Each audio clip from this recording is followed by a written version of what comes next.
ഭാസ്കരക്കാരനർ വധക്കേസ് പ്രതി ഷെറിൻ ജയിൽ മോചിതയായി അരമണിക്കൂർ മുൻപ് നടപടിക്രമങ്ങൾ പൂർത്തിയാക്കി ജയിലിൽ നിന്ന് പുറത്തിറങ്ങി. അതീവ രഹസ്യമായാണ് നടപടികൾ പൂർത്തിയാക്കിയത്.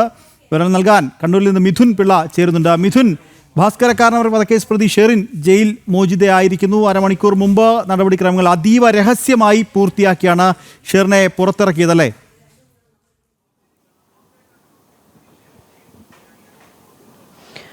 തീർച്ചയായും നിഖിൽ, കഴിഞ്ഞ കുറേ ദിവസങ്ങളായി ഇന്ന് പുറത്തിറങ്ങും, നാളെ പുറത്തിറങ്ങുമെന്ന രീതിയിലുള്ള വിവരങ്ങൾ ഉണ്ടായിരുന്നു. അതിനിടയിൽ മാധ്യമങ്ങളുടെ കണ്ണ് വെട്ടിച്ച് ഇന്ന് ഏതാണ്ട് 4 മണി, അരമണിക്കൂർ മുമ്പ് ഏകദേശം 4 മണിയോടുകൂടി ഈ നടപടിക്രമങ്ങളൊക്കെ തന്നെ രഹസ്യമായി പൂർത്തിയാക്കി ഷെറിൻ ജയിലിന് പുറത്തേക്ക് ഇറങ്ങി എന്നാണ് മനസ്സിലാക്കാൻ വേണ്ടി സാധിക്കുന്നത്. ഇക്കഴിഞ്ഞ ഈ വരുന്ന 24-ാം തീയതി വരെ ഷെറിന്റെ പരോൾ കാലാവധി ഉണ്ടായിരുന്നു. ഇതിനിടയിൽ തന്നെ നടപടിക്രമങ്ങൾ പൂർത്തിയാക്കി ജയിലിലെത്തി അവരുടെ വിടുതൽ രേഖകൾ വാങ്ങി അവർ മടങ്ങുകയായിരുന്നു എന്നാണ് മനസ്സിലാക്കാൻ വേണ്ടി സാധിക്കുന്നത്. ഏതായാലും ഈ ഉന്നതതല ഇടപെടൽ കൊണ്ടാണ് ഇത്ര വളരെ പെട്ടെന്ന് ഷെറിന്റെ മോചനം സാധ്യമായത് എന്നുള്ള വിമർശനങ്ങൾ തന്നെയാണ് ഉയർന്നു വരുന്നത്. സാധാരണഗതിയിൽ ജീവപര്യന്തം തടവ് എന്ന് പറഞ്ഞാൽ അവസാനം വരെ തടവ് എന്നുള്ള രീതിയിലൊക്കെയാണ്. എന്നാൽ 14 വർഷം എന്ന കണക്കെടുത്തുകൊണ്ട് വളരെ പെട്ടെന്ന് തന്നെ ഈ മോചന ഉത്തരവ് ഇറങ്ങി എന്നുള്ളതാണ് ഈ കേസിലെ ഏറ്റവും വലിയ വിരോധാഭാസം എന്ന് പറയുന്നത്. 2009-ലാണ് ഭർത്താവിന്റെ പിതാവായ ഭാസ്കരക്കാരനവരെ ഷെറിനും അവരുടെ കൂട്ടാളികളും ചേർന്ന് കൊലപ്പെടുത്തുന്നത്. പോലീസിന്റെ സമർത്ഥമായ അന്വേഷണങ്ങൾക്കൊടുവിലാണ് ഈ ഷെറിന്റെ കൃത്യമായ പങ്ക് വെളിച്ചത്ത് വരികയും ഷെറിൻ അറസ്റ്റിലാവുകയും ഒടുവിൽ കോടതി അവരെ ജീവപര്യന്തം ശിക്ഷയ്ക്ക് വിധിക്കുകയും ചെയ്തത്.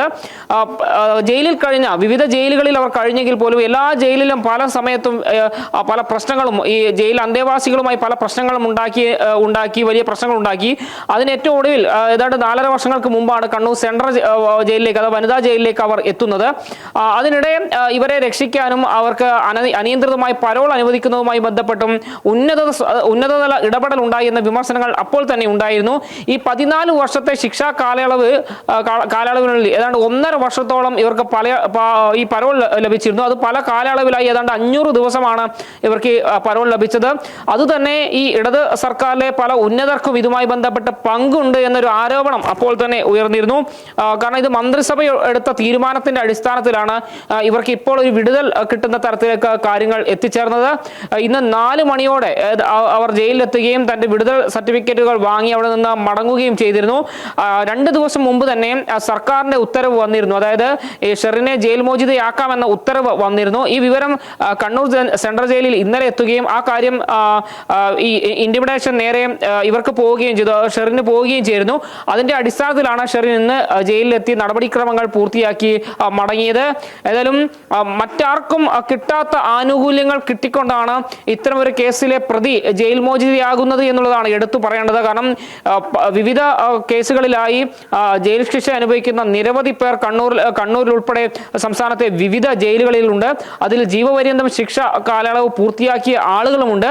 അത്തരക്കാരൊക്കെ നിൽക്കുന്ന സമയത്താണ് ഇത്തരത്തിൽ 14 വർഷം എന്ന കൃത്യം കണക്ക് കയ്യിലെടുത്തുകൊണ്ട് ഷെറിന് പുറത്തിറങ്ങാനുള്ള ഒരു അവസരം സംസ്ഥാന സർക്കാരിന്റെ ഭാഗത്ത് നിന്ന് തന്നെ ഉണ്ടായിരിക്കുന്നത്. അതുതന്നെയാണ് ഈ കേസിലെ പല സംശയങ്ങളും ഉയർത്തുന്ന ഒരു പ്രധാനപ്പെട്ട കാര്യം. എങ്ങനെയാണ് ഷെറിന് ഇത്രയധികം സ്വാധീനം ഉണ്ടായതെന്നൊരു ചോദ്യം തന്നെയാണ് പ്രധാനമായും ഉയരുന്നത്. കാരണം സാധാരണഗതിയിൽ 14 വർഷം അല്ലാതെ കൂടുതൽ കഴിഞ്ഞാൽ പോലും, ജയിലിൽ കഴിഞ്ഞാൽ പോലും അവർക്ക് പോലും ശിക്ഷാ ഇളവ് കിട്ടുന്ന കാര്യം വളരെ സംശയമാണ്. എന്നാൽ ഷെറിന്റെ കാര്യത്തിൽ പലയിടത്തും വഴിവിട്ട നീക്കങ്ങൾ നടന്നു എന്നുള്ളതാണ് എടുത്തു പറയേണ്ടത്.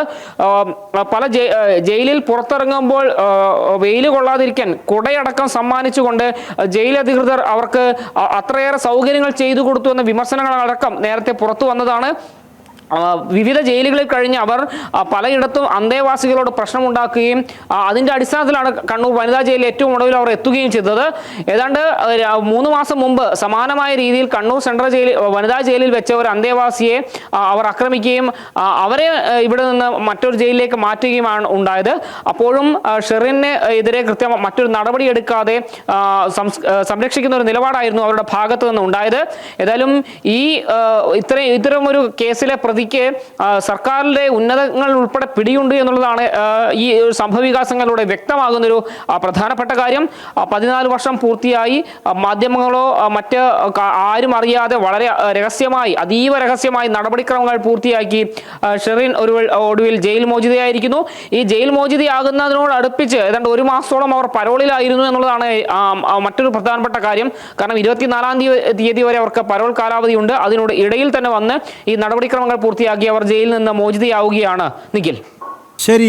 മിഥുൻ, ഭാസ്കരക്കാരനവർ വധക്കേസ് പ്രതി ഷെറിൻ ജയിൽ മോചിതയായി അരമണിക്കൂർ മുൻപ് അതീവ രഹസ്യമായി വന്ന് നടപടിക്രമങ്ങൾ പൂർത്തിയാക്കിയാണ് ജയിലിൽ നിന്ന് ഷെറിൻ പുറത്ത് ഇറങ്ങിയത്. വിവരം നൽകുകയായിരുന്നു കണ്ണൂരിൽ നിന്നും മിഥുൻ പിള്ള.